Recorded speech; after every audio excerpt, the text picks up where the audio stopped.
Comment te dire ce que je ressens? Tes bienfaits sont trop grands.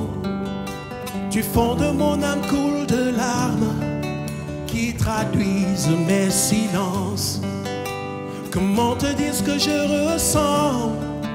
Tes bienfaits sont trop grands.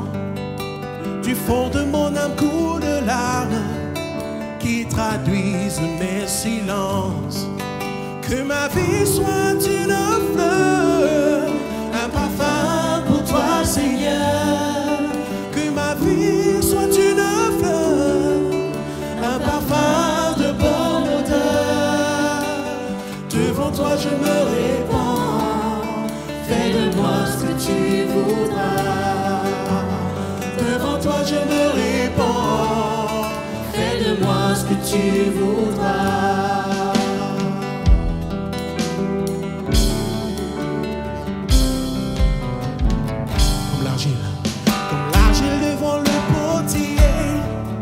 Donne-moi la forme qui te plaît. Chante avec moi. Fais toutes choses en ton temps. Je serai toujours confiant. Dis Seigneur, observe mes voies. Garde-moi auprès de ta croix. Je voudrais habiter chez toi tous mes jours ici-bas.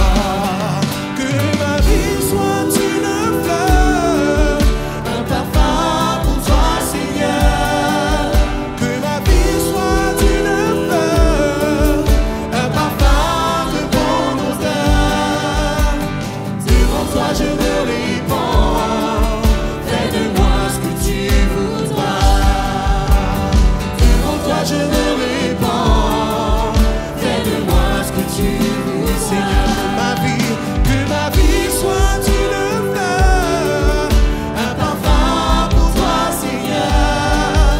Que ma vie soit une fleur, un parfum de bonne odeur. Devant toi je me répands, fais de moi ce que tu voudras. Devant toi je me répands, fais de moi ce que tu voudras. Oui, devant toi.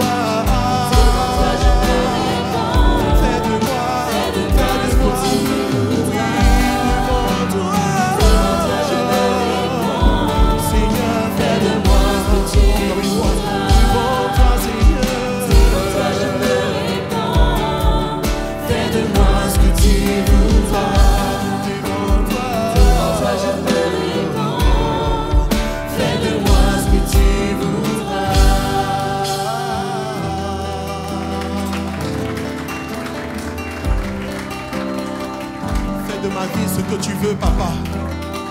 Qu'elle soit un parfum de bonne odeur devant toi. Seigneur, ce n'est pas seulement du bout des lèvres que tu désires une adoration ou une louange, mais c'est du fond du cœur. Ce n'est pas une vie qui fait semblant, mais c'est une vie qui t'agrée réellement. Qui soit un parfum de bonne odeur. Une vie qui te plaise. C'est ce que tu désires de chacun de nous ici présents, papa. Oui, Seigneur, nous voulons t'honorer.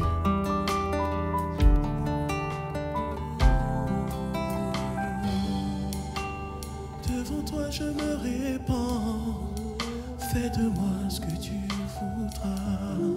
Répands-toi. Devant toi je me répands, déverse-toi devant ton Dieu.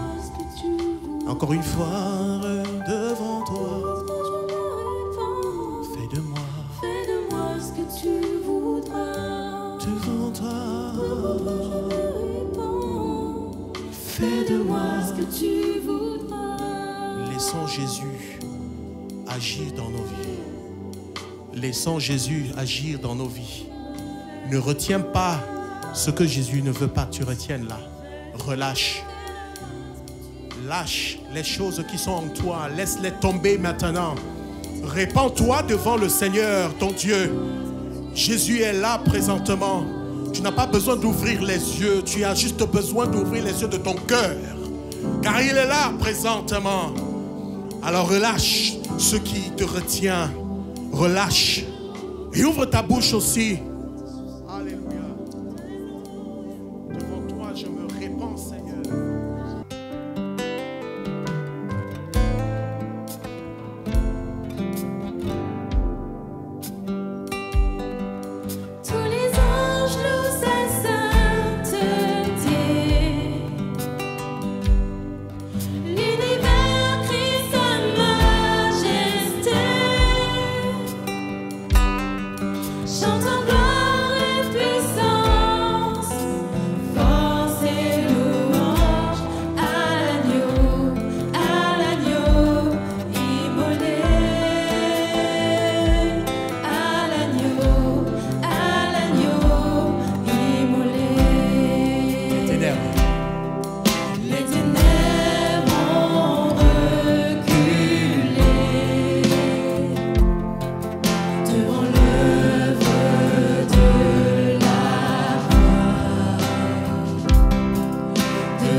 élevons des voix, des prières à notre Dieu. Ne nous retenons pas, mon frère, ma soeur. Élevons nos voix pour adorer celui-là qui est mort pour chacun de nous. Celui qui est venu pour nous. Celui-là qui nous aime d'un amour profond, véritable. Jésus, l'agneau de Dieu. L'église Portereau ici présent crie vers toi. Nous crions vers toi. Tu es l'agneau immolé pour nous. Seigneur, il a fallu ton sacrifice. C'est seulement celui-là qu'il fallait pour nous. Ce n'est pas celui des boucs ou des chèvres. Non, mais c'est le tien. C'est ton sang qu'il fallait. Jésus, merci pour l'œuvre de la croix. Merci pour l'esprit que tu nous as laissé en partant. Mais tu ne nous as pas laissé seuls. Tu n'es pas un Dieu qui abandonne ses enfants. Tu viens à nous et tu l'as dit, tu reviendras encore. L'agneau immolé à la croix, c'est toi. L'agneau immolé à la croix, c'est toi. Reçois la louange et l'adoration de ton peuple, de ton église ce matin. Ce matin, les cœurs sont devant toi, répandus devant toi. Nous sommes tous là devant toi. Et regarde, le Seigneur est là, il voit ton souci, il voit ce que tu traverses. Il connaît ce que tu as vécu dans la semaine là, il connaît. Alors réponds ce que tu as là devant le Seigneur là. N'ouvre, ne ferme pas ta bouche, ouvre ton cœur et déverse-toi. Déverse-toi. Mes frères vont se rapprocher pour la scène. La Bible dit dans le livre d'Exode 12, partie du verset 2, ce mois-ci sera pour vous le premier des mois. Il sera pour vous le premier des mois de l'année. Parlez à toute l'assemblée d'Israël. Et dites, le 10e jour de ce mois, on prendra un agneau pour chaque famille, un agneau pour chaque maison. Si la maison est trop peu nombreuse pour un agneau, on le prendra avec son plus proche voisin. Selon le nombre des personnes, vous compterez pour cet agneau d'après ce que chacun peut manger. Ce sera un agneau sans défaut, mâle, âgé d'1 an. Vous pourrez prendre un agneau ou un chevreau.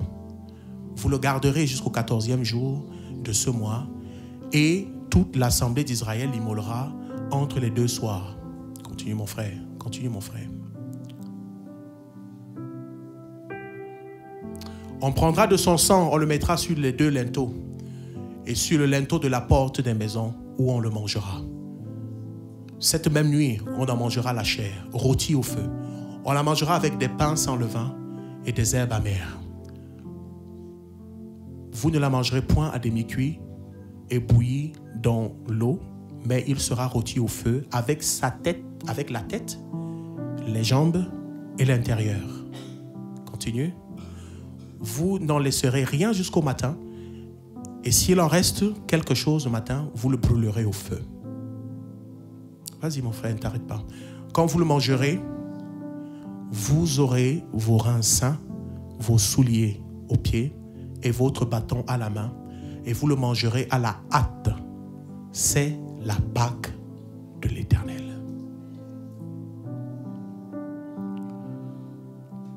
Je suis très heureux de lire ce passage parce que quand je le lis, je ne vois pas des œufs. Je vois un agneau. C'est pas rigolo, c'est vrai, ça peut faire rire.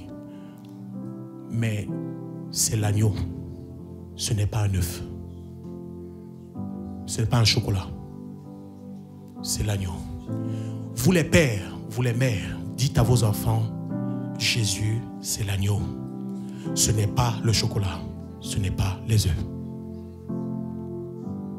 Ne soyez pas choqués. Vous le mangerez à la hâte. Vous allez le rôtir en entier. Ça veut dire quoi? Aucun os ne va être brisé. Vous vous souvenez de ce que Jésus a vécu à la croix? Il fallait qu'on vienne casser les pieds, les jambes des mecs, enfin, de ceux qui étaient cloués à la croix.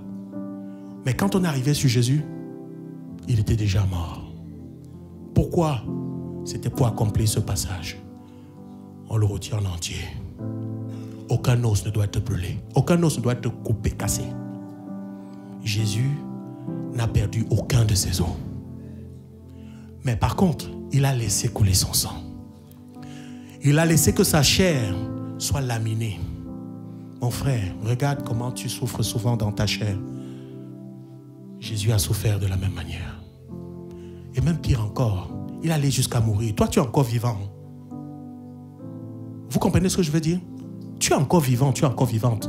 Mais lui, quand on le battait, quand on le frappait, il allait jusqu'à mourir. Il était tellement épuisé qu'il ne pouvait même pas porter sa croix. Quelqu'un d'autre est venu porter à sa place. Si on souffrait la même chose aujourd'hui, je suis sûr qu'on aurait mis toutes ces personnes, ces bourreaux en justice aujourd'hui, ils seraient en prison d'une manière ou d'une autre. Mais ils ne sont même pas inquiétés. Ils n'ont pas été inquiétés. Jésus a souffert gratuitement comme ça. Pour toi et pour moi. C'est lui le vrai agneau. L'agneau qui ôte le péché du monde. L'agneau qui enlève ton péché. Il retire cela de ta vie maintenant. Mais si tu y crois, si tu as fait un pacte avec lui, si tu as scellé cette alliance par le sang, son propre sang. Mais si tu as rejeté ce sang-là, comment est-ce qu'il va être ton agneau à toi? Je ne veux pas t'exclure, mais il veut être ton agneau. L'agneau qui ôte ton péché. Alors si tu sais que tu es dans l'erreur, si tu sais que tu n'as pas Jésus dans ton cœur, penche-toi sur ta propre vie et demande pardon. Reviens à l'agneau. Il n'est pas seulement mort, mais il est ressuscité et il vit à tout jamais. Il reviendra encore un jour. Il viendra nous chercher. C'est pour lui que nous disons Alléluia et Amen. Jésus, le roi des rois, l'agneau immolé à la croix. Nous adorons le Dieu vrai et véritable. Toi, Seigneur Jésus, qui as vaincu la mort, qui as vaincu le péché, qui as vaincu le mal. Seigneur Jésus-Christ, tu nous rends victorieux en toi et en toi également. Béni soit le nom de Jésus. Béni soit le nom de Jésus ce matin. Béni soit le nom de Jésus. Mon frère va élever sa voix pour bénir les emblèmes. Merci beaucoup, Père de grâce. Merci beaucoup, Père éternel, parce que tu es saint et parce que, Seigneur, tu ne changes pas. Père, toi qui es amour, tu as envoyé ton Fils mourir pour nous, parce que personne ne pouvait nous sauver. Parce que personne, Seigneur, même avec toute la bonne volonté, Seigneur, ne pouvait nous sauver. Mais toi, tu as envoyé ton Fils qui est saint, très saint, pour mourir à la croix pour nous. Lui qui n'a jamais péché, lui qui voulait accomplir ta volonté, il s'est donné. Personne ne l'a forcé, il n'a pas fui. Personne ne l'a forcé et il est mort pour nous. Merci beaucoup, Seigneur Jésus, pour ton sacrifice. Merci beaucoup pour le rachat, Seigneur, de nos péchés. Merci beaucoup parce que, Seigneur, tu n'as pas caché nos péchés, Seigneur, mais tu les as ôtés. Seigneur, tu as tout effacé, tu as tout enlevé. Et Seigneur, il n'y a plus aucune culpabilité, Seigneur, pour ceux qui sont tes enfants. Seigneur, le monde ne peut pas forcément comprendre, Seigneur, mais nous, parce que tu nous as, Seigneur, tu nous as choisis, Seigneur. Nous avons décidé de te suivre, Seigneur. Nous comprenons, Seigneur, que tu as fait tout cela, Seigneur, par amour. Et c'est uniquement par ta grâce. Seigneur, aucune œuvre, Seigneur, que l'œuvre de la croix, Seigneur, ne pouvait, Seigneur, faire cela. Merci beaucoup, Seigneur, pour ton sang, Seigneur, qui a coulé. Merci beaucoup, Seigneur, pour les meurtrissures, mon Dieu, qui nous permettent d'élever la voix aujourd'hui, Seigneur. Qui nous permettent, Seigneur, d'avoir ton Saint-Esprit, Seigneur Jésus, pour nous conduire, Seigneur, dans tes voies, dans tes chemins.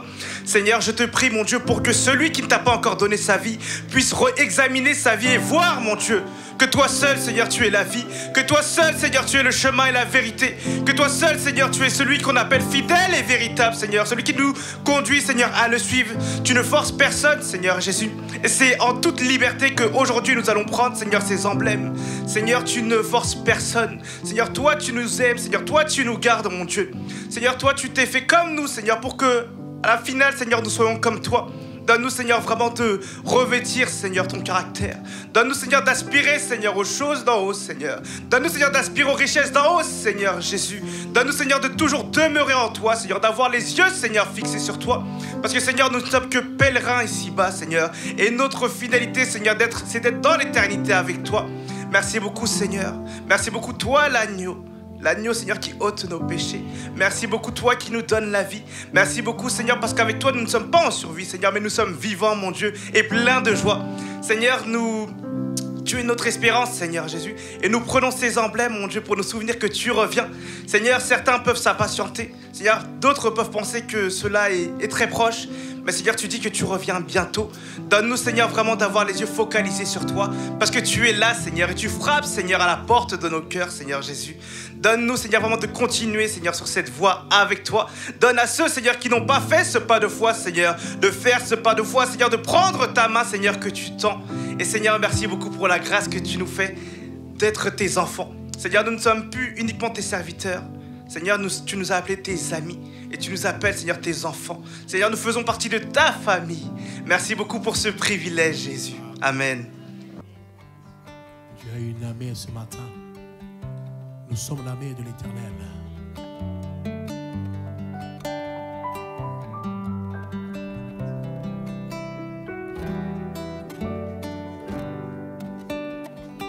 Dieu a une armée qui se lève pour lui obéir. Dieu a une armée qui se lève pour le servir. Peuple de Dieu, lève tes mains pour l'adorer.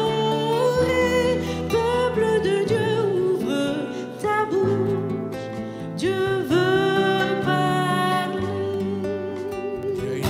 Tu as une armée Qui se lève pour lui obéir. Dieu a une armée qui se lève pour le servir. Peuple de Dieu, lève tes mains pour l'adorer. Peuple de Dieu, ouvre ta bouche. Dieu veut parler. C'est l'Esprit. C'est l'Esprit de Dieu qui l'amène, qui mène ses pas. C'est l'Esprit de Dieu qui l'entraîne au grand pas. Peuple de Dieu, lève tes mains pour l'adorer. Peuple de Dieu, ouvre ta bouche. Dieu veut parler. À l'agneau. À l'agneau de Dieu soit la gloire dans les lieux très hauts. À l'agneau de Dieu la victoire. Vive notre héros. Peuple de Dieu, lève tes mains pour l'adorer. Peuple de Dieu, ouvre ta bouche. Dieu veut parler. Il veut parler. À l'agneau de Dieu soit la gloire dans les lieux très hauts. À l'agneau de Dieu la victoire. Vive notre héros. Peuple de Dieu, lève tes mains pour l'adorer. Peuple de Dieu, ouvre ta bouche. Dieu veut parler. À l'agneau de Dieu, dans la gloire, dans les lieux très hauts. À l'agneau de Dieu, la victoire. Vive notre héros. Peuple de Dieu, lève tes mains pour l'adorer. Peuple de Dieu, ouvre ta bouche. Dieu Dieu veut veut parler. Peuple de Dieu. Peuple de Dieu, lève tes mains. Lève tes mains. Peuple de Dieu, Ouvre ta bouche. Dieu veut parler.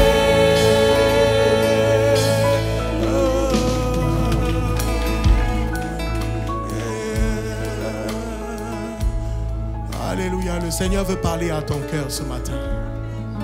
Le Seigneur veut parler à ton cœur. Le Seigneur veut parler à ton cœur.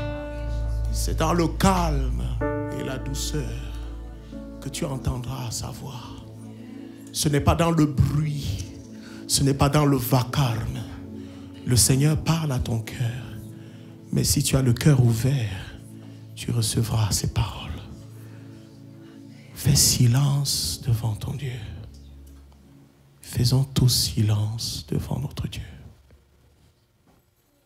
Le Seigneur parle à ton cœur. Il parle à ton cœur. Il met une conviction. Il met quelque chose que tu n'as pas encore reçu, mais que maintenant tu reçois. Apprends à faire silence devant ton Dieu et écoute.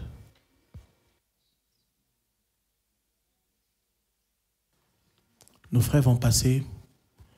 Vous avez réservé quelque chose pour l'église, pour les offrandes. Alors, c'est le moment. Vous pouvez mettre dans le panier. Mais on va se lever ensemble et on va chanter ce dernier chant pour terminer ce moment de louange et d'adoration. J'ai juste à cœur quelque chose. Le Saint-Esprit nous saisit souvent. Quand il dit nous, c'est chacun de nous, hein. Ce n'est pas une seule personne. Le Saint-Esprit saisit quelqu'un. Et quand il te saisit, il ne faut pas que tu te retiennes. Ne cherche pas à ressentir quelque chose, des émotions, la chair de poule ou quelque chose sur ton corps. Mais ça se passe dans le secret. C'est ce qui est dans le secret que Dieu voit. Ce n'est pas ce qui est toujours visuel. Dieu voit le secret. Amen. Donc, quand le Seigneur passe, saisis l'occasion. Mes frères, vous pouvez passer. On va chanter ce dernier chant, étant debout. Nous avons chanté l'agneau de Dieu qui est mort, qui est ressuscité. Maintenant, on va chanter l'agneau de Dieu qui va revenir. Amen. Parce qu'il n'est pas seulement mort et ressuscité, mais aussi il reviendra. Amen. Vêtu de gloire, le Fils de l'homme reviendra et on l'appellera le lion de la tribu de Juda. Vêtu de gloire, Adonai reviendra et on l'appellera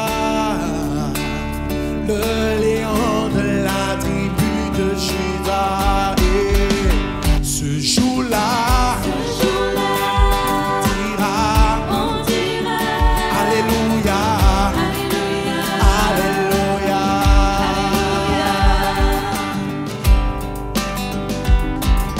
il viendra pour toi et pour moi, nous qui avons gardé la foi. Ouais. Il sera notre roi, il sera le sujet de notre joie. Tout œil le verra, toute langue le confessera. Devant lui, tout genou fléchira, lui rendant honneur et gloire. On dira Alléluia, Alléluia, Alléluia, Alléluia.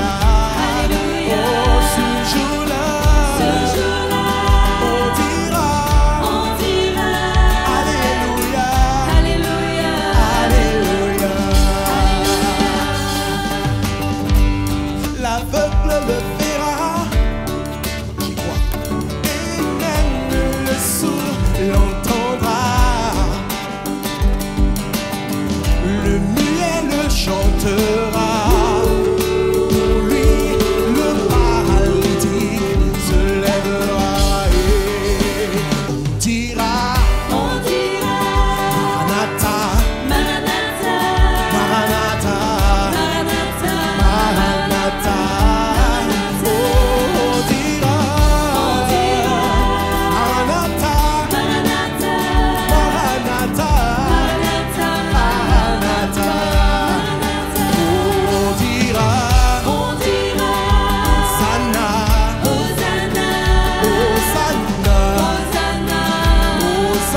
venu, papa.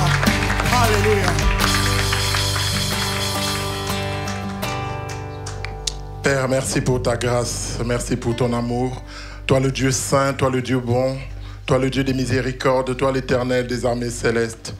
Toi le pain qui donne la vie, le pain de Dieu descendu du ciel. Tu as donné ta vie à la croix, Seigneur, pour que nous ayons la vie éternelle. Tu nous as fait grâce de te connaître. Tu es parti nous chercher, Seigneur, dans la boue du péché dans lequel nous étions, Seigneur.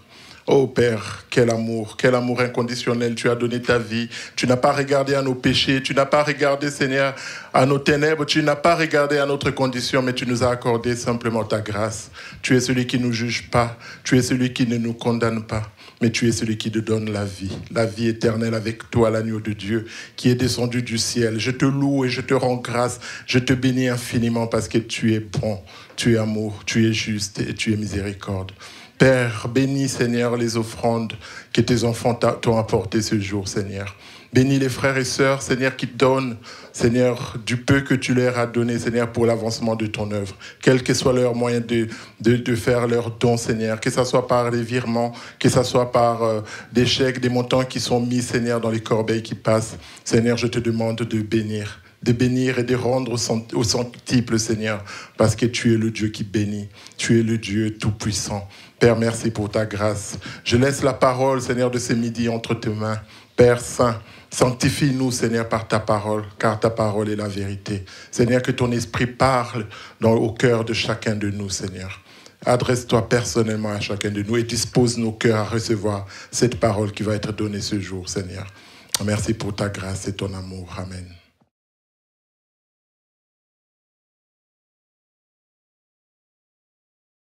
Je profite pour saluer des frères, des sœurs, des amis qui nous visitent, qui sont de passage, ceux qui nous suivent, nous regardent sur les réseaux sociaux. Que le Seigneur vous bénisse. Amen. Heureux d'être dans la présence de Dieu, de partager ces moments entre nous, mais ce qui est important,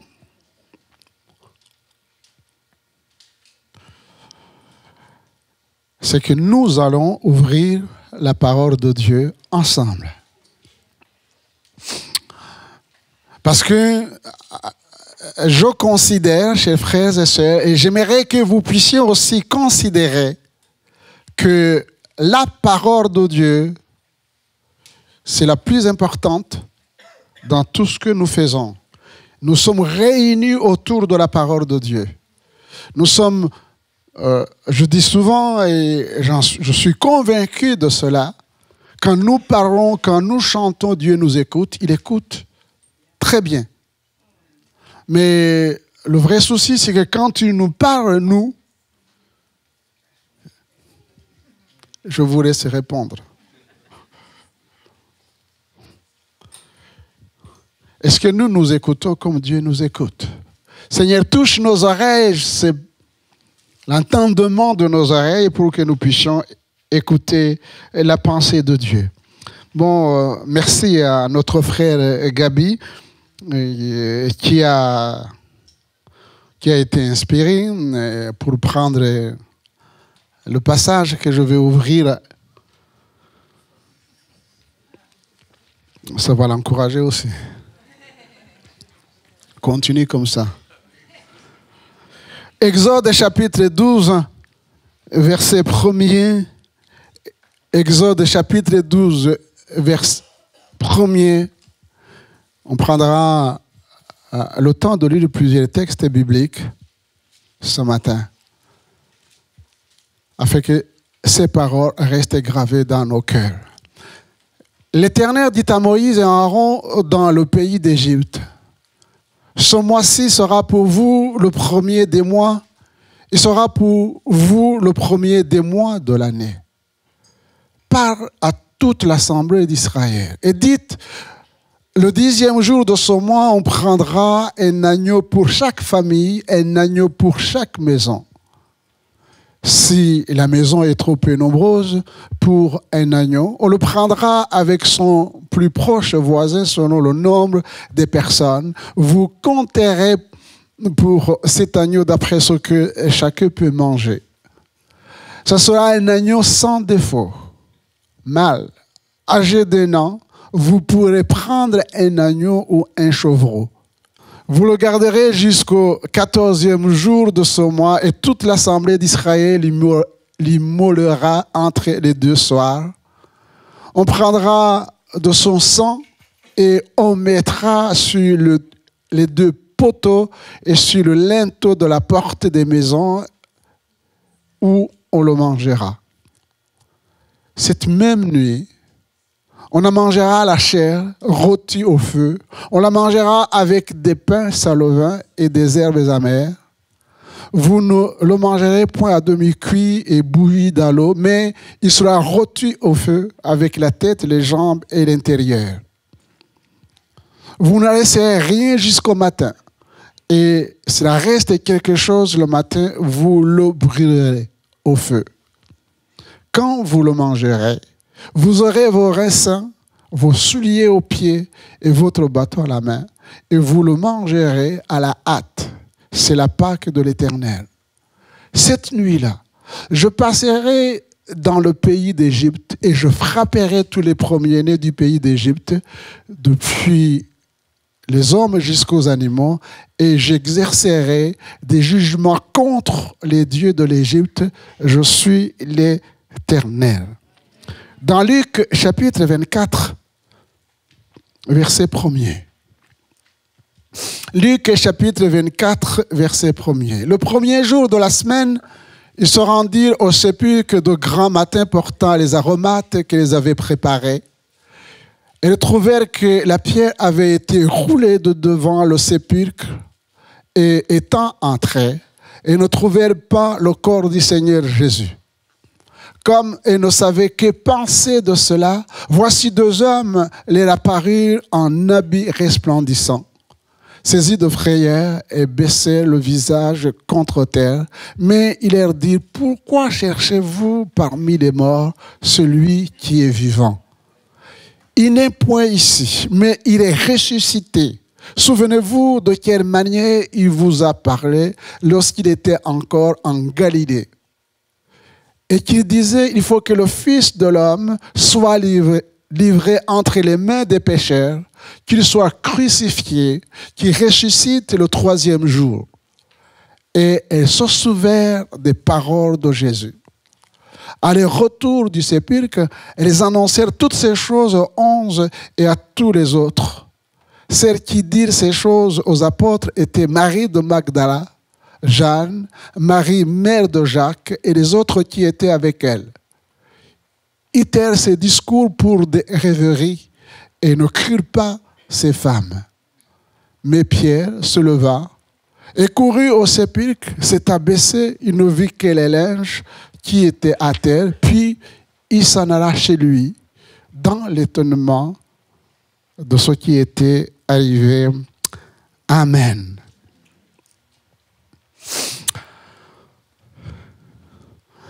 J'aimerais ce matin procéder comme Jésus le faisait de temps en temps. Savoir ce qui se passe à l'extérieur, c'est intéressant. Concernant plusieurs domaines, même concernant Dieu. Et vous vous souvenez que Jésus va poser la question à ses disciples. Et nous sommes réunis aussi ce matin. Et je crois que avant de savoir ce que les autres pensent de Pâques, parce que c'est aujourd'hui, en fait, Pâques, c'est bien que nous puissions personnellement nous poser cette question. Quand Jésus disait « Qui dit-on que je suis, moi le Fils de l'homme ?» il y a eu des réponses.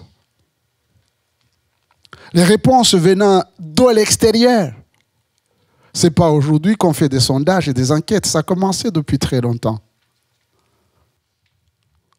Mais ce qui intéressait beaucoup plus le Seigneur Jésus, ce n'est pas tellement ce que les gens de l'extérieur pensent de lui, mais c'est ce que ses disciples pensaient de lui. Parce que Jésus avait des projets pour ses disciples. Et ces projets, c'était de parler de lui. Maintenant, qu'est-ce que le monde pense de Pâques? Le monde, qu'est-ce qu'il pense de Pâques? Et oui, c'est très simple. Je pense que vous le savez. Certains pensent que Pâques, c'est une fête familiale. Mais c'est bien. Si au moins on peut comprendre ce que c'est la famille. Je n'ai pas le temps aujourd'hui d'approfondir ce thème concernant la famille. Quelle famille? Disloquée. Où il y a tellement de divorces et autres choses qui font qu'on ne parle pas de famille. Se retrouver pour manger, boire. Alors si la vie chrétienne consiste à cela, nous sommes les plus malheureux des hommes. Une fête familiale. Pour parler de quoi? Une fête religieuse. Est-ce que tout est centré sur le Seigneur Jésus dans ces religions? Et nous savons qu'il y a aussi d'autres qui ne pensent à rien du tout. Mais pour nous, qui sommes réunis ce matin ici, c'est quoi Pâques? 2 textes. Et regardez ce peuple en Égypte, chers frères et sœurs. Que nous dit la parole? C'était un peuple qui était dans la souffrance,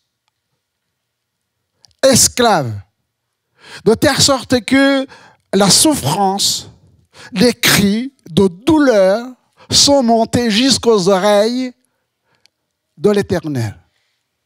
Et il s'est souvenu de son peuple. Et il a décidé d'envoyer un libérateur dans la personne de Moïse.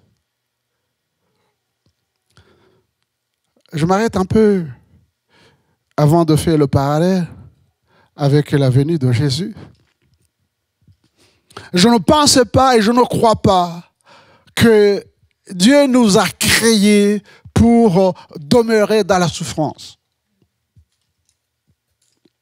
Encore moins d'être esclave.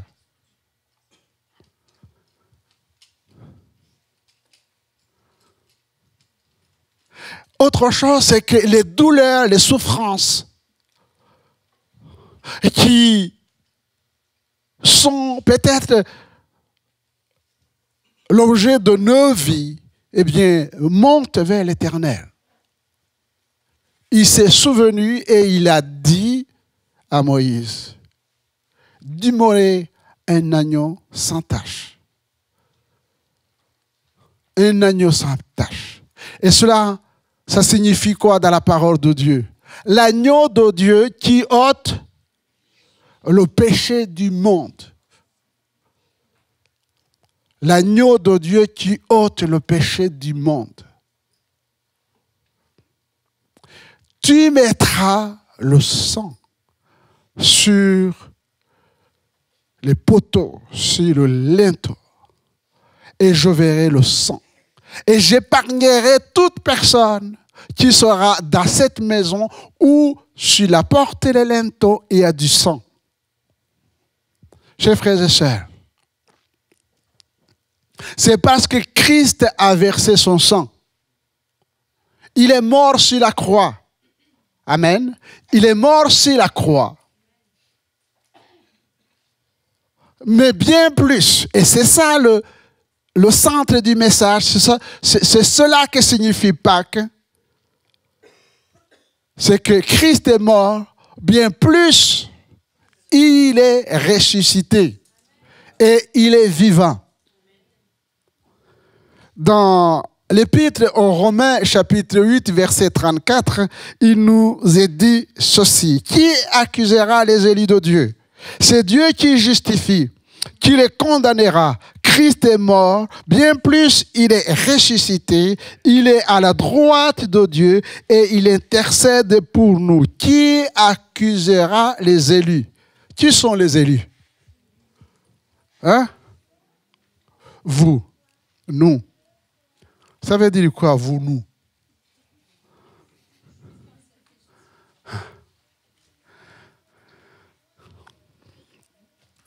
Est-ce que le sang de Jésus est efficace pour nous libérer de tout péché?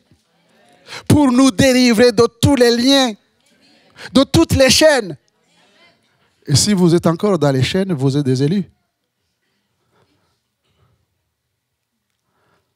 Alors vous me direz, pasteur, c'est par grâce que nous sommes sauvés. Amen. Oui, nous sommes sauvés par grâce. Mais voyez-vous, chers frères et sœurs, la volonté de Dieu, ce n'est pas que nous soyons esclaves. Mais le but de l'évangile, c'est de dire que tout a été accompli à la croix du Calvaire. Jésus a pris nos péchés. Il a brisé les liens de l'iniquité. Et il est vainqueur. Et cette victoire nous appartient. Nous avons désormais une relation avec un Dieu vivant. Seule la résurrection de Christ donne un sens à la prédication de l'évangile et affermit la foi. 1 Corinthiens chapitre 15 verset 14. Voici ce que dit l'apôtre Paul. Et si Christ n'est pas ressuscité, notre prédication est vaine et votre foi est aussi vaine. Il se trouve même que nous sommes des faux témoins à l'égard de Dieu, puisque nous avons témoigné contre Dieu qu'il a ressuscité Christ, tandis qu'il ne l'aurait pas ressuscité. Et si les morts ne ressuscitent point? Car si les morts ne ressuscitent point, Christ non plus n'est pas ressuscité. Et si Christ n'est pas ressuscité, votre foi est vaine, vous êtes encore dans vos péchés. Et par conséquent, aussi ceux qui sont morts en Christ sont perdus. Si c'est dans cette vie seulement que nous espérons en Christ, nous sommes les plus malheureux de tous les hommes. Mais maintenant, voilà ce que veut dire Pâques. Mais maintenant, Christ est ressuscité des morts. Il est les prémices de ceux qui sont morts. Car puisque la mort est venue par un homme, c'est aussi par un homme qu'est venue la résurrection des morts. Et au verset 55, ô mort, où est ta victoire? Ô mort, où est ton aiguillon? L'aiguillon de la mort, c'est le péché. Et la puissance du péché, c'est la loi. Mais grâce soit rendue à Dieu, qui nous donne la victoire par notre Seigneur Jésus-Christ. Amen. Chers frères et sœurs, voilà pourquoi je dis que nous devons prendre la parole de Dieu, pas comme des slogans, mais comme une vérité.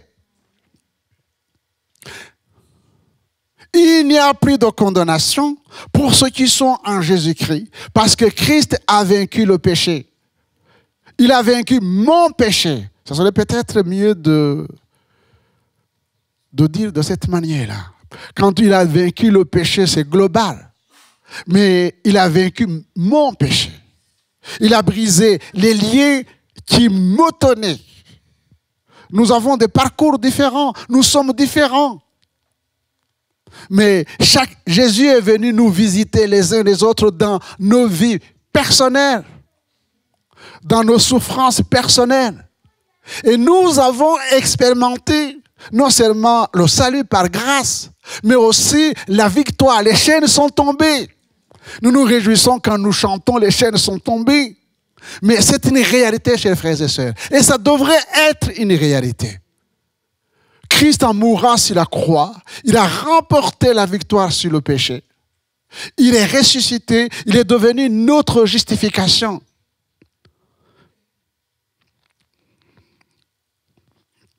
Dans Actes chapitre 1er et verset 3, La puissance de l'évangile consiste à dire que Jésus est vivant. Nous avons une relation avec le Dieu vivant et vrai. Et c'est la raison pour laquelle le Seigneur Jésus s'est montré aux disciples. Après qu'il ait souffert, il est apparu vivant.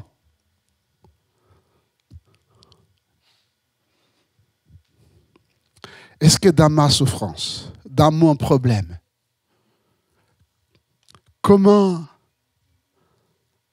je peux pas me représenter Jésus, mais comment je vis cette relation avec le Seigneur Jésus? Il est vivant. Ça veut dire quoi? Il est vivant. Si Dieu, dans son amour, chers frères et sœurs, a donné son Fils, qui est mort, qui a remporté la victoire, est-ce que c'est pour me laisser personnellement souffrir alors que je cherche et la délivrance et la guérison? Est-ce que je suis seul dans mes problèmes où je peux considérer, parce qu'il est vivant, il peut me donner la vie? Il est là en donnant plusieurs preuves, se montrant pendant 40 jours et par des choses qui concernent le royaume de Dieu. Et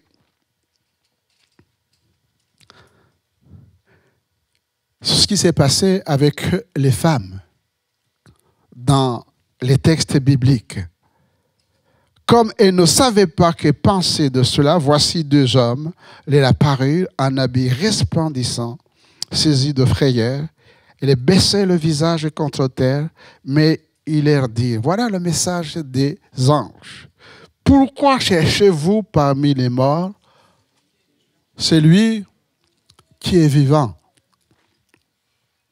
Que les paroles du Seigneur ne soient pas des slogans, mais nous amènent à cette réflexion. Ces femmes étaient perdues. Ils avaient laissé Jésus dans le tombeau. Elles arrivent et ne trouvent pas le Seigneur. On peut comprendre leur tristesse, leur désarroi. Et voilà un message évangélique. Un message qui donne l'espoir. Pourquoi cherchez-vous Jésus parmi les morts? Il est vivant. Il est vivant. Et Jésus va s'approcher, nous dit la parole, va mettre en évidence cette personne-là qui nous représente, Marie de Magdala, qui pleurait, qui ne voulait pas, malgré qu'elle a entendu le message des anges, qui ne voulait pas quitter le tombeau. Eh bien, Jésus, ressuscité, va s'approcher d'elle. Et je crois sincèrement que maintenant, comme quand nous ouvrons la Bible dans nos maisons, eh bien, cherchant la face de Dieu dans les pleurs, peut-être comme Marie de Magdala, dans la souffrance, en disant, Seigneur, je désire, c'est mon désir que tu te révèles à moi, que tu me parles. Le Seigneur ne nous laisse pas sans nous parler. Il s'est approché et sa présence qui était réelle a séché ses larmes. Et c'est la joie. Elle a exprimé la joie. Vous me direz, pasteur, c'était parce que physiquement parlant, Jésus était là.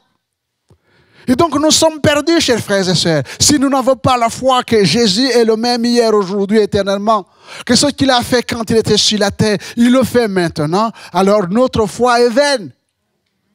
Ce qui fait la différence, c'est la foi dans la personne de Jésus-Christ. Et j'aimerais que nous puissions, chers frères et sœurs, ne pas permettre aux circonstances, aux événements qui viennent quelque part effacer la joie d'être en Christ. Et c'est ça, c'est cette révélation de Jésus vivant qui a donné les airs. Ce n'est pas simplement le fait que Jésus a dit à Marie de Magdala d'aller dire en lui donnant un message, c'est parce que ses yeux ont vu Jésus. Elle a entendu, elle ne pouvait pas entendre. Mais quand elle a vu Jésus, quand elle a écouté, alors elle était encouragée, elle était soulagée, remplie de joie. Et le message qu'elle avait une portée. Va trouver mes frères et dis-leur que je monte vers mon Père. Et le Seigneur Jésus ajoute, votre Père. Vers mon Dieu et votre Dieu. Et vous pensez que Jésus, en disant comme ça, eh bien, c'était des paroles sans signification? C'est pour vous dire que le Père de Jésus, c'est notre Père. Que le Dieu de Jésus, c'est notre Dieu. Amen. Nous ne sommes pas des orphelins. Nous ne sommes pas des orphelins.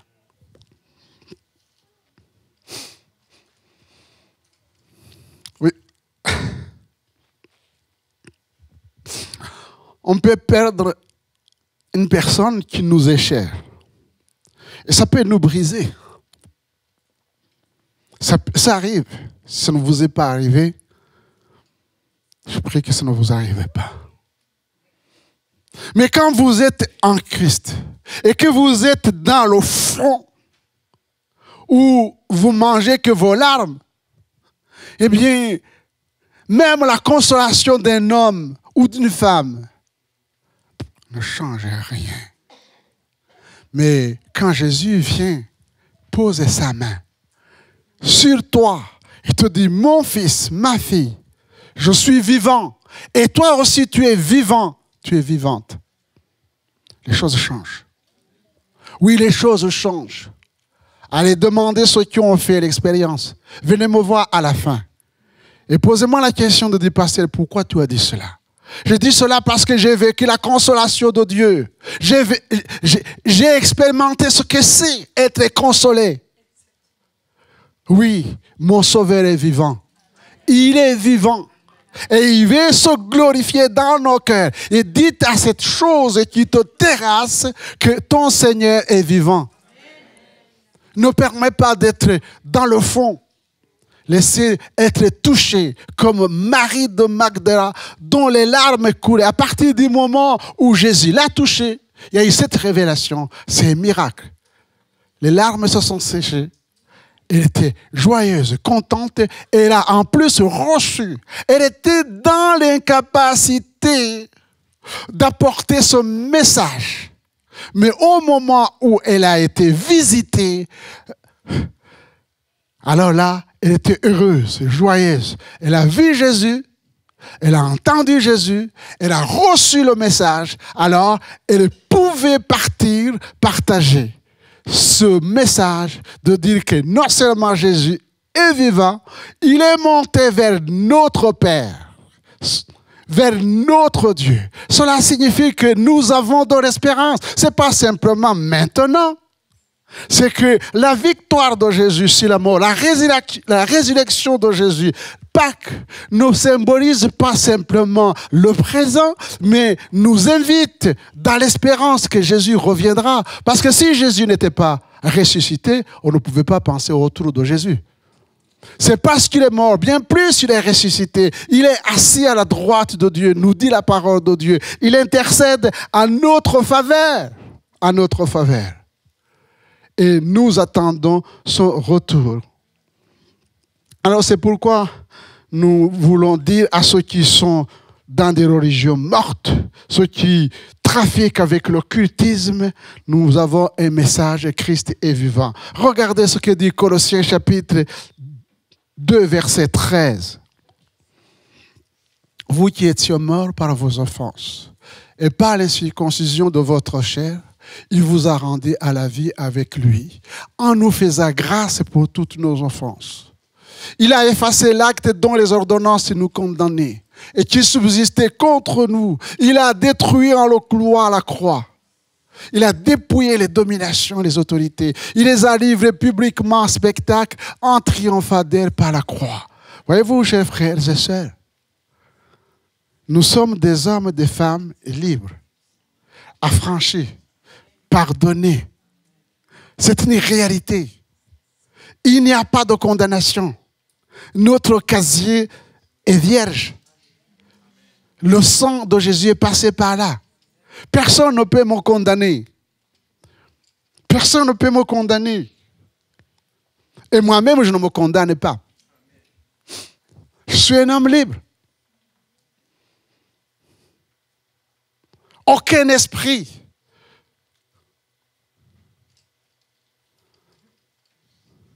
je n'ai pas peur des puissances occultes. Ils ont été vaincus à la croix. Mais avant d'aller chasser les démons, il faut déjà que nous puissions être victorieux. Croire. Croire.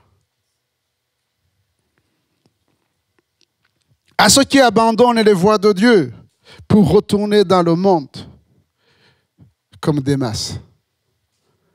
Ou alors, ceux qui quittent l'Église parce qu'il n'y a pas la joie, l'amour. Dites-le de revenir. Luc chapitre 24, verset 13. Vous vous souvenez de ces deux disciples qui étaient sur le chemin d'Emmaüs? Quel était le problème?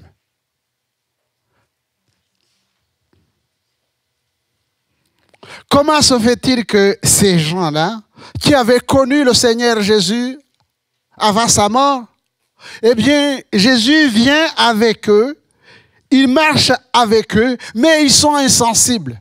Vous pensez que c'est Jésus qui a manigancé pour les empêcher de le reconnaître? Non, la Bible nous dit simplement qu'il y a un problème. Et ce problème est lié à l'incompréhension des Écritures.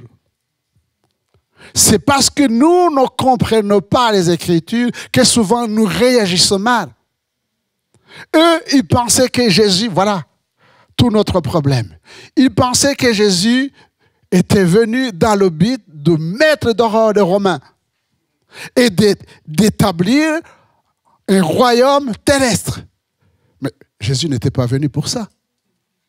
Jésus était venu pour établir le royaume céleste. La deuxième chose, c'est que déçus, ils étaient dans la déception. Ils s'attendaient à des choses et ces choses ne sont pas venues parce que ce n'est pas conforme aux Écritures. Dans leur déception et dans leur tristesse, ils ont abandonné les autres. Permettez au Saint-Esprit de régler les problèmes de déception. Surtout quand c'est en rapport avec Dieu ou en rapport avec l'Église.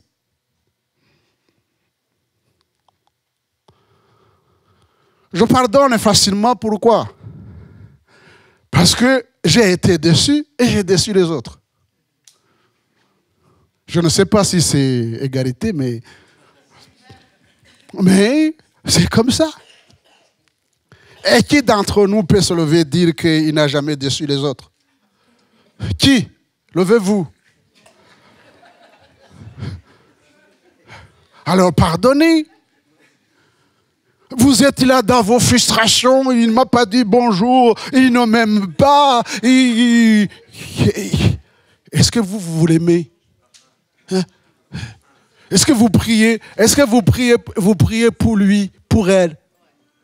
Déçus, frustrés. Eh bien, ils sont partis. Heureusement qu'il y a Jésus. Moi, je les aurais dit, allez, partez. Comme ça, je suis débarrassé de ces gens qui me causent des problèmes. Mais Jésus, non. Il court derrière. Il court derrière pour les chercher. Il prend le temps d'écouter. Comment, je n'ai pas l'expression là. Quand les gens parlent dans leur bouche sans c'est marmonné, c'est quoi? C'est, hein? Et vous parlez dans sa barbe. Mais Jésus les écoute. Et il dit, mais de quoi s'agit-il? Comme s'il ne connaissait pas. Mais c'est ce qu'il te pose comme question. De quoi s'agit-il dans ta vie? De quoi s'agit-il dans ton foyer? De quoi s'agit-il avec tes enfants? De quoi s'agit-il au travail? oser lui parler. Et nous voyons ici que Jésus a pris le temps de les écouter. Et là, ça c'est notre problème, y compris le mien, c'est que nous les hommes, nous ne prenons pas le temps et nous ne savons pas écouter. Mais nous sommes à l'école de Dieu. C'est pourquoi nous devons aussi exercer la miséricorde les uns envers les autres. Nous sommes à l'école de Dieu. Il a pris le temps d'écouter et puis il a parlé. Et il a parlé de quoi? Pas de la philosophie humaine, ni des Romains, ni du Sénadrin, mais il a parlé de lui. C'est Jésus qui peut apporter la paix dans nos cœurs. C'est lui la solution, chers frères et sœurs. Il a parlé de lui. Il s'est révélé à eux et à partir de ce moment, quand ils ont reconnu que c'est lui, eh bien, ils n'ont même pas resté chez eux. Ils sont retournés voir les frères qu'ils avaient abandonnés. Il a dit, mais nous avons rencontré le Seigneur Jésus. À partir de ce moment-là, Jésus est entré. Et je terminerai par Luc chapitre 24 et verset 25. Voici ce que nous lisons. Alors Jésus leur dit, ô homme sans intelligence. Ô homme sans intelligence et dont le cœur est là à croire tout ce qu'ont dit les prophètes. Ne fallait-il pas que le Christ souffrit ces choses et qu'il entra dans sa gloire? Et commença par Moïse et par tous les prophètes, il expliqua dans toutes les Écritures ce qui le concernait. Ce qui le concernait. Jésus est mort, bien plus, il est ressuscité. Et les deux messages que le Seigneur va donner à ses disciples, que vous pouvez mettre en parallèle, c'est Luc chapitre 24, verset 46, et Matthieu 28, 16. Luc chapitre 24, qu'est-ce qu'il va leur dire? Il leur dit ainsi. Il est écrit que le Christ souffrirait et qu'il ressusciterait des morts le troisième jour. Et que la repentance et le pardon des péchés seraient prêchés en son nom à toutes les nations, à commencer par Jérusalem. Allez dans toutes les nations. Voilà le message qui nous a été donné, chers frères et sœurs. C'est parce que nous avons été pardonnés. C'est parce que nous avons été purifiés. C'est parce que nous avons été sanctifiés. C'est parce que nous avons été glorifiés en Jésus-Christ que nous avons un message. Nous avons une mission. C'est de dire ce que Jésus a fait dans nos cœurs. Et c'est ça qui est crédible. Ce n'est pas d'ouvrir la Bible si on ne croit pas à la Bible. Ce n'est pas d'aller dire des choses si ces choses-là qui sont dans la Bible n'ont rien fait dans nos cœurs, dans nos vies. Nous ne sommes pas ni témoins, nous n'avons pas de message. Celui qui peut témoigner, c'est celui qui a été touché par la grâce de Dieu. Celui qui peut parler, c'est celui qui sait ce que c'est la grâce. Mais j'ose croire, chers frères et sœurs, que nous tous, nous avons fait cette expérience de la nouvelle naissance. Et que par son esprit dans l'humilité, nous pouvons dire à ceux qui sont autour de nous, dans la misère, nous ne pouvons pas garder nos bouches fermées quand nous voyons autour de nous la misère alors que nous avons la solution. Et la solution, c'est Jésus. Amen. La solution, c'est Jésus parce qu'il est ressuscité. C'est la source de notre joie. Que le nom du Seigneur soit béni. Amen. Seigneur, notre Dieu, notre Père, nous te bénissons et nous te louons, nous rendons grâce à ton nom. Tu nous as retirés de la boue du péché. Tu nous as lavés, purifiés, sanctifiés. Tu nous as donné ton esprit. Et Seigneur, tu nous as dit, allez, annoncer l'évangile partout dans le monde entier. Et nous sommes tes témoins, Seigneur. Renouvelle les forces des uns des autres. Convainc de péché, de justice et de jugement. Continue cette œuvre de sanctification. Baptise-nous dans le Saint-Esprit. Et viens, Seigneur, accompagner ta parole par des prodiges, des miracles, afin que le monde connaisse que tu es ressuscité et que tu es vivant en Jésus-Christ. Amen.